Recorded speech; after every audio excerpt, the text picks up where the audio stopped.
Ayziyo dokulatida bu ikki o'smirni Misrga nima sababdan jasuslikqa avatganligi to'g'risida to'xtalib mundoq dedi.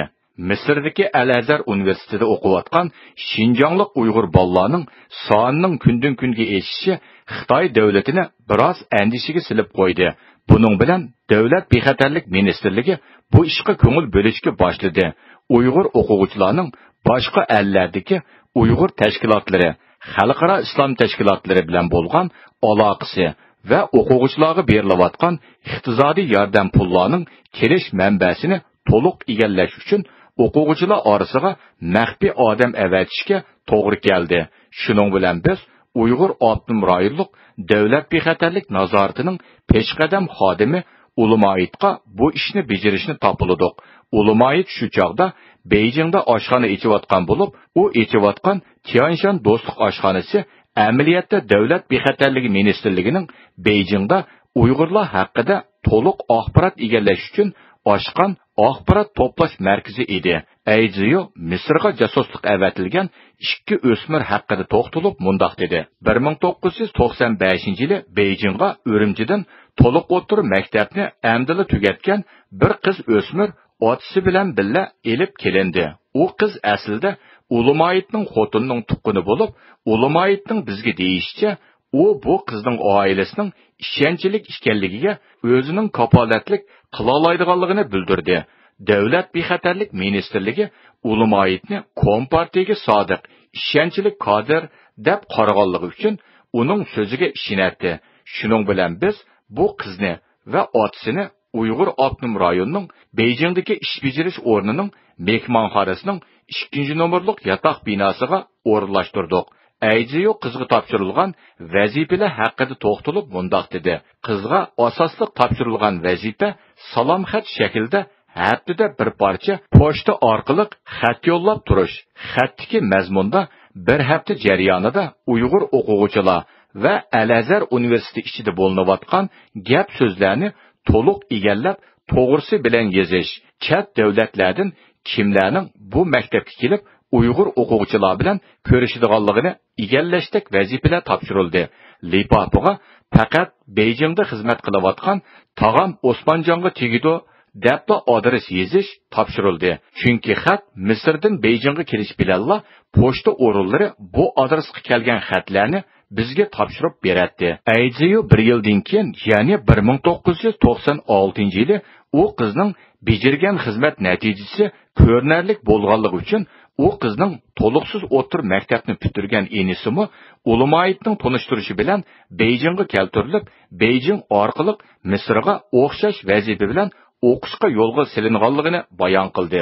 Ayziyo dokulatida bu ikki o'smir Misrda turib bizning xizmatimizga yaxshi moslashganlikdan ularning otasi bilan onasini biz Turkiyaga sayohatga avatdik. Beijingdagi Ulumayit ko'rsatgan xizmati uchun ministerlik tarafidan ko'p qitim mukofotlandi dedi. Ayziyo oxirida 2 nafar o'smirning 2000-yili va 2001-yillari orqa-orqadan vatanga qaytib kelganligini, ammo ular vazifa uchun chet elga chiqarilish oldida ularga qilingan ular qaytib kelsa yaxshi xizmatga o'rlashtiramiz degan va'dalarga hukumatning amal qilmaganligini bayon qildi. Ayziyo dokulatida Shinjondagi Uyg'ur ota-onalarning o'z farzandlarini dinni o'qish bo'lsin va yoki fanni o'qish bo'lsin chet elga chiqarib o'qitish orzusi hukumat tarafidan qabul qilinmaganlikdan ko'plagan kishilar o'zligidan emas, balki qonun organlari tarafidan majburiy holda jasuslikqa majburlanayotganligini bildirdi. Ayziyo o'zi bevosita Beijing orqali yolg'iz islom ellariga emas, balki boshqa davlatlarga o'zining Beijingdagi ishxonasi bilan Uyg'ur avtonom rayonidagi qonun organlari tarafidan Uyg'ur masalasini kuzatishga avatilgan Uyg'ur jasuslarining suratlari bilan ularning ism familiyasini va arxivlarini turg'izganligini bildirdi. Undan boshqa Uyg'ur avtonom rayonida yuz bergan o'zi bevosita qatnashgan Barin voqeasi, eli voqeasi to'g'risidagi yozma materiallarni tayyorlaganligini bayon qildi. Ayziyoning doklatidan keyin yig'inga qatnashuvchilar yosh quromiga yetmagan o'smirlarning majburiy holda boshqalar tarafidan jasuslikqa silinishining o'zi Birlashgan Davlatlar Tashkiloti o'smir bolalarning haq huquqini qo'g'dash akti nomisiga tüptün xilof ekanligini bildirishdi.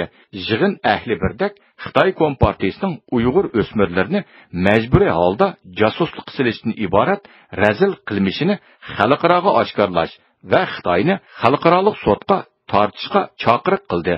Oxirida uzun yillar Misrdagi Al-Azhar universitetida ilm tahsil qilgan, hozir Istanbuldagi Sharq Turkiston vaqfining mas'ullaridan biri tadqiqotchi Abjil Turan ziyoratimizni qabul qilib, Misr Al-Azhar universitetiga Uyg'ur bolalar haqida to'xtalib mundoq dedi. 85-yil mesul tutulgan. O vaqtda bizlar bilan bağlandı, bilan şeyler bağladım. İki şeyler bağlanan hamısı oxuşunu tüketip çalıp koyup kaptı. Yani yerlerine takip etti. O vaqtdakilerden Türkiye'den başka yerlerden o vaqtda yoktu yani adamlar. Endi hazır belki kazak bağlan balık xüsusən şu 5-6 yıl içinde yerdeki ballarınki sani 5-6 yıl eşip ketdi. Birbirini tutmayacağım bu ketdi. Bunun işi de özünki iqtisadi küçük tayin ettiğimizin imkaniyetine çıkanlarımı var. Hükümetinki Roxstör'den, Mısır hükümetinden girişim farklı çıkan ballarımı var. Ama o balacak boğan iken onun işini çokum buluşu mümkün de. Bu programını Erkin Asya Radyosu için Yaponiyadan Hacı Kutuk Kadri